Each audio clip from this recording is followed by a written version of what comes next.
자, 많은 이들의 관심을 모았던 재판 소식. 이화영 전 경기도 평화부지사의 재판이 오늘 오전에 있었습니다. 이른바 쌍방울의 대북 송금과 관련해서 이화영 평화부지사의 입이 주목이 된다. 이런 기사가 많았었죠. 오늘 오전 재판에서 이런 일이 있었습니다.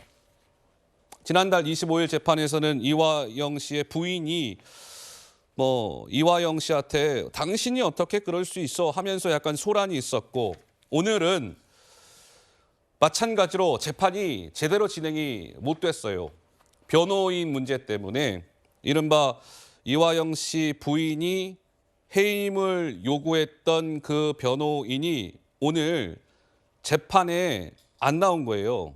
안 나왔어요. 근데 이화영 씨는 부인이 해임을 요구했던 그 변호인을 나는 계속 쓰겠다. 난 그 변호인의 조력을 받겠다라는 입장을 오늘 재판에서도 재확인을 했습니다. 근데 그 변호인이 오늘 불출석을 함으로 인해서 재판이 제대로 진행이 안 되고 언제라고요? 8월 22일 날 재판이 이제 진행이 된답니다. 근데 오늘 굉장히 이례적인 일이 있었어요. 재판에서요. 검찰 측이 변호인 선임 문제가 해결이 안 되면 차라리 국선 변호인을 선임하는 게 어떻겠느냐. 이러니까 이화영 측의 변호인. 아니, 지금 내가 변호인이 나와 있는데 그럼 나는 유령입니까? 그러니까 검찰, 검사가 아니, 지난 재판에 무단 불출석하지 않았습니까? 그러니까 이 변호인이 아니, 변호인이면 100% 출석해야 하는 거는 아니지 않습니까? 이런 재판 처음이네요. 하이라이트는 그 다음 장면에 있습니다. 오늘 오전 재판에서 검찰 측이 재판장님 이의 있습니다. 피고인 의사에 맞는 발언인지 확인해 주십시오.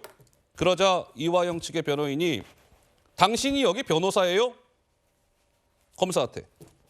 그러니까 검사가 당신이라니요. 검사한테 당신이라고 얘기하는 건 처음 봐요. 이화영 측 변호인. 당신도 존칭이에요. 하나님에게도 당신이라고 합니다.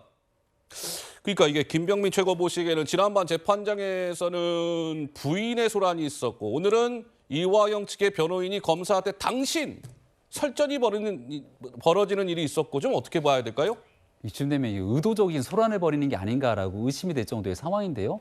국민들께서 궁금한 건 이화영 부지사가 입장이 좀 바뀐 것 아니냐.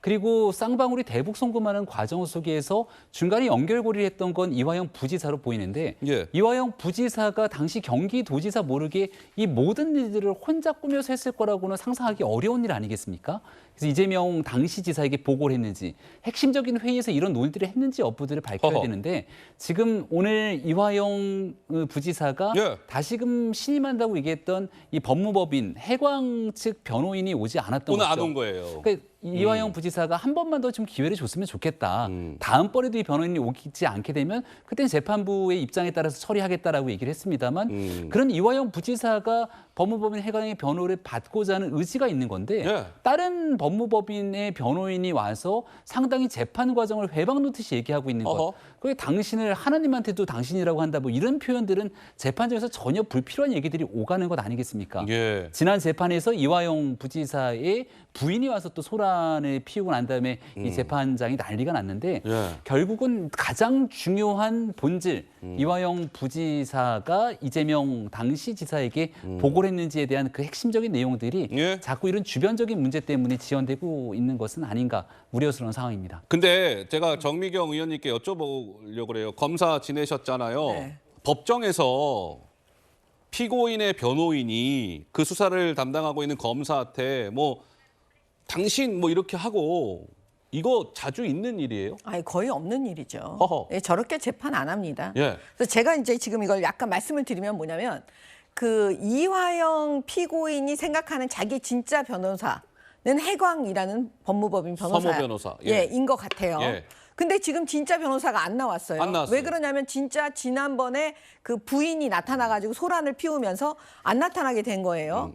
그다음에 두 번째는 뭐냐면 그러면 이화영 피고인이 생각하는 지금 오늘 나온 사람, 네. 그 당신이라고 싸우는 그 변호사를 이화영은 가짜 변호사라는 생각이 드는 거죠. 어허. 나는 저 사람하고는 안 하겠다라는 거잖아요. 네, 지금 그런 그렇게 거죠. 얘기하면 오늘 재판은 또 파행이 됐어요. 네, 결론은 파행됐어요. 지난번 재판도 파행이 됐죠. 그러면 이재명 대표를 위하는 사람들은 이재명 대표를 위해서 어떻게 해야 될까요? 이화영 씨 재판을 막 끌어야죠. 질질 끌어야 돼요. 예. 그런 전략을 세울 거예요. 어떻게 하든지 이화영이 입을 벌리지 못하도록 만들어야 되는 거잖아요. 예. 그런 전략이라면 이 전략이 맞습니다. 보통은 이렇게 안 해요. 근데 예. 그다음에 이 지금 오늘 변호사요. 검찰 측하고 싸운 네, 당신. 이화영 피고인이 생각하는 가짜 변호사. 예. 이 사람은 과연 누구인가? 과거에 이재명 대표의 변호인으로 알려진 분이에요. 그래요? 예. 오. 그러면 이재명 대표의 변호를 했던 사람이 지금 이화영 피고인의 변호인이 한다고 하니까 검찰에서 이상하다고 당연히 문제를 제기할 수밖에 없겠죠. 예. 그다음에 이화영 씨도 난 그 사람 아니다라고 얘기하고 있는 거나 마찬가지죠. 예. 지금 그렇기 때문에 파행이 됐고요. 알겠습니다. 재판 이렇게 하면 안 됩니다. 그래서 지금 이 변호인 있잖아요. 아까 뭐 검사랑 검사한테 당신 이러면서 설전을 벌였던 변호사는 저 이제 이화영 씨 변호 안 맡겠습니다. 뭐 사임하겠습니다 하면서 재판 도중에 법정에서 퇴정을 하는 일도 있었다고 합니다. 어쨌든 이화영 씨 재판은 굉장히 뭔가 좀 이례적인 일들이 많이 발생을 하고 있는 것 같아요. 자, 민주당의 조응천, 이상민 의원이 다 하나는 오늘, 이상민 의원은 어제 이화영 씨와 관련해서 이렇게 얘기했습니다. 한번 들어보시죠. 회유는 글쎄요, 진실에 부합되게 얘기하는 것이 당신한테 이익이란 것을 납득시키고 설득하는 과정. 그게 검찰 수사의 중요한 기법이고, 이렇게 갔다가는 아마 이게 제대로 인정이 안 되고 반성하지 않는 걸로 돼서 양형이 있어가지고 굉장히 불리하게 작용할 수도 있을 것이다 라고 얘기하는 것 정도까지는 크게 이게 불법이라고 할 수는 없는 거 아니겠습니까? 고문이라든가 어떤 회유에 의해 불법성이 드러나지 않는 한 검찰이 뭐 회유 압박을 했다고 해서 그거 가지고 진술이 왔다 갔다 했을 거라고 생각되지 않습니다. 이화영 지사의 심경 변화가 있는 건 틀림없고 그렇다면 진실에 가깝게 근접하게 진술할 가능성이 높지 않나 이런 생각이 듭니다. 장윤미 변호사 생각은 어떠십니까? 뭐 이상민 의원은 이화영 지사, 부지사의 심경 변화가 있는 건 틀림없고 이제 앞으로 진술을 해나갈 것이다. 뭐 이렇게 전망을 했는데 어떤 생각을 가지고 계세요? 아마 이른바 검찰의 회유 압박이 있었다는 예. 주장과 관련해서 두 분 다 법조인 출신 아니겠습니까? 그러니까 정말 과거에 무슨 독재 정권에서 압박하듯이 예. 이런 회유 압박을 현 시점에 검찰은 하지 않는다는 취지의 이야기를 하는 것 같습니다. 다만 당신이 이런 우리가 수사하는 부분과 관련해서 부합하는 진술을 하면 뭔가 저희도 입회 같은 걸 많이 하면요. 검찰의 어떤 요구에 부합하는 진술을 하면 뭐 영장은 치지 않겠다지 뭐 이런 식의 회유랄까요? 뭐 이런 아하. 부분은 또 상상이 있거든요. 예. 그래서 이런 부분을 언급하는 것 같고 이 재판 자체는 굉장히 산으로 가는 것 같습니다. 이를테면 지금 불출석하고 있는 해당 법무법인 같은 경우에는요. 아마 공판 과정에는 이 법무법인만 계속 출석을 했던 것 같아요. 맞아요. 근데 변호인도 피고인과의 신뢰관계, 그 가족과의 신뢰관계도 상당히 중요할 수 있습니다. 그러면 변호인 입장에서도 사임계를 낼 수는 있는 거예요. 그런데 이 해당 법무법인 같은 경우에는 법무법인은 법인과 이인이 법률 행위의 주체입니다. 법인은 하나의 법률 행위의 당사자예요. 예. 근데 이 법인의 다른 변호사분께서 쌍방울의 사회이사로 갔다는 겁니다. 아하. 이해가 상반돼요. 상당히 이상한 겁니다. 예. 사임하는 게 어떻게 보면 통례적으로 맞는데 계속해서 불출석 사유서만 내고 있는 것도 이상하고 지금 검사와 설전을 벌인 것. 검사한테 당신이라고 하는 건 사실 상상하기 어렵죠. 검사님이라고 지칭합니다. 이런 부분도 이 본질, 사실 법인 카드를 이용했다라는 거 아니겠습니까? 예. 그런데 그건 온데간데 없이 너무 좀 가외적인 정치적인 부분으로 흘러가는 것 같습니다. 자, 이제 이화영 씨 재판은 8월 22일 날 있다라고 말씀을 드렸는데 또 하나 주목되는 인물이 있죠. 김성태 전 쌍방울그룹 회장입니다.